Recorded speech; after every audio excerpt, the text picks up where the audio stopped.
Pemirsa, pengenaan tarif impor sebesar 19% oleh Amerika Serikat menjadi momentum yang tepat bagi industri nasional untuk meningkatkan ekspor ke negeri Paman Sam. Pemerintah mengakui ekspor menjadi salah satu mesin utama yang diandalkan dalam mendorong perekonomian nasional. Pengenaan tarif impor produk-produk Indonesia sebesar 19% oleh Amerika Serikat menjadi momentum yang tepat bagi industri nasional untuk meningkatkan ekspor ke negeri Paman Sam. Terlebih, pengenaan tarif impor produk Indonesia oleh Amerika lebih menguntungkan dibandingkan negara-negara pesaing. Menteri Perindustrian Agus Gumiwang Kartasasmita mengakui saat ini ekspor menjadi salah satu mesin utama yang diandalkan dalam mendorong perekonomian nasional. Tidak hanya dari sisi nilai, tetapi volume barang yang diekspor juga terus meningkat. Hilirisasi pendalaman struktur untuk bisa memanfaatkan tarif yang 19%, itu juga suatu hal yang sangat positif, sehingga sedikit banyak pasti akan bisa meningkatkan nilai ekspor kita, ya, khususnya nilai ekspor produk-produk berbasis baja. Selain optimalisasi peluang ekspor, ekosistem pasar domestik juga wajib dikelola dengan baik. Mengingat potensi pasar dalam negeri yang masih sangat besar. Mengingat 80% output dari industri manufaktur nasional digunakan untuk memenuhi kebutuhan pasar dalam negeri. Dari Jakarta, Sofyan, Tim Liputan, IDX Indo. Pemerintah Indonesia memastikan masih terus melakukan negosiasi tarif dagang dengan Amerika Serikat. Meski Presiden Trump telah mengumumkan tarif impor untuk Indonesia menjadi 19%. Pemerintah melihat masih adanya peluang untuk memperjuangkan tarif yang lebih rendah bagi sejumlah komoditas ekspor Indonesia.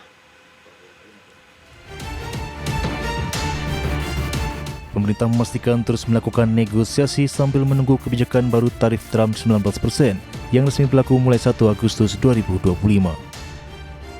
Menurut Sesmenko Perekonomian Susiwiono Murgiarso, pemerintah melihat masih adanya peluang untuk memperjuangkan tarif yang lebih rendah bagi sejumlah komoditas ekspor Indonesia. Beberapa komoditas yang sedang diperjuangkan agar dikecualikan dari pengenaan tarif 19%, mulai dari minyak kelapa sawit, kopi, kakao, nikel, karet, dan sejumlah produk pertanian lainnya. Komoditas tersebut dinilai pemerintah sangat dibutuhkan oleh Amerika Serikat. Komoditas yang istilahnya yang tadi sangat dibutuhkan Amerika, akan reliable kalau ekspornya dari Indonesia, dan itu jumlahnya banyak. Kita yakin akan bisa negokan sampai 0%. Berapa komoditas Pak? Sekarang kelompok-kelompok komoditasnya ya mungkin nanti masih akan bertambah. Kita belum punya list pastinya, kan kita ajukan ke mereka.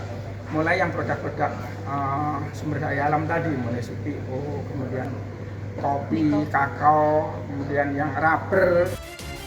Meski Presiden Amerika Serikat Donald Trump telah menerapkan tarif 19% secara final, Susiwiono memastikan delegasi Indonesia yang saat ini masih berada di Amerika Serikat masih mengupayakan negosiasi selama penetapan detail kesepakatan masih berlangsung. Dari Jakarta, Raharjo Patmo, Tim Liputan IDX.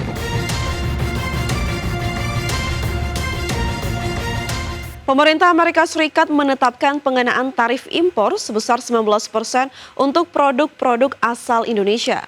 Meski lebih rendah dari negara-negara di ASEAN, pemerintah masih terus melakukan proses negosiasi tarif dengan Amerika Serikat.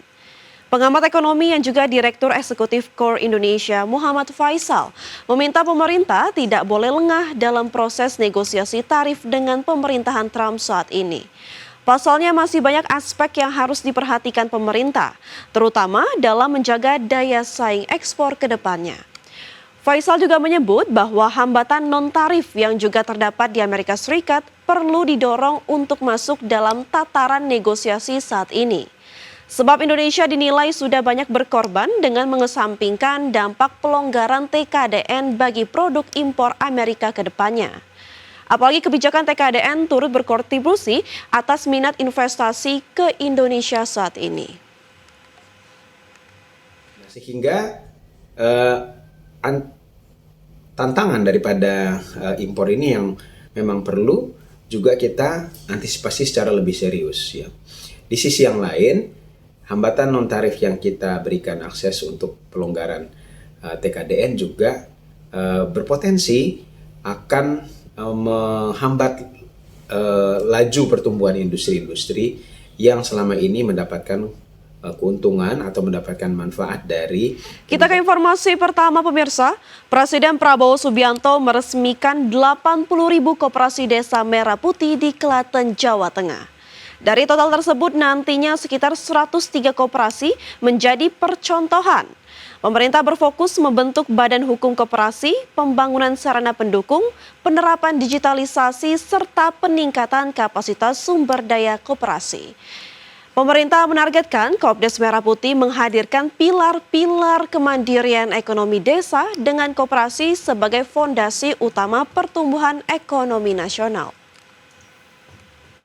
Alatnya orang lemah. Alatnya bangsa yang lemah. Tapi konsepnya sederhana. Sama dengan konsep lidi. Satu lidi lemah, tidak kuat, tidak ada artinya satu lidi. Tapi kalau lidi, puluhan lidi, ratusan lidi dijadikan satu, ini adalah alat yang bisa membantu kita. Jadi,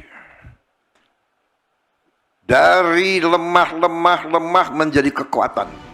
Pemirsa, dari informasi emiten kita beralih ke update IHSG sesi pertama hari ini, di mana IHSG pada hari ini ditutup menguat 0,87% ke level 7.375,8.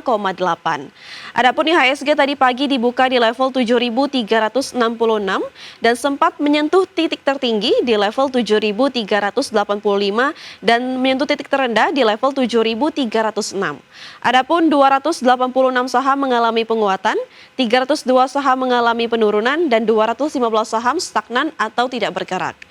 Adapun saham-saham yang mengalami penguatan tertinggi atau top gainers antara lain ada WIFI yang mengalami kenaikan sebesar 8,89% ke level 2.940 dan SSIA naik 3,51% ke level 2.950, BRPT naik 4,87%, Dewa mengalami kenaikan 15,51%.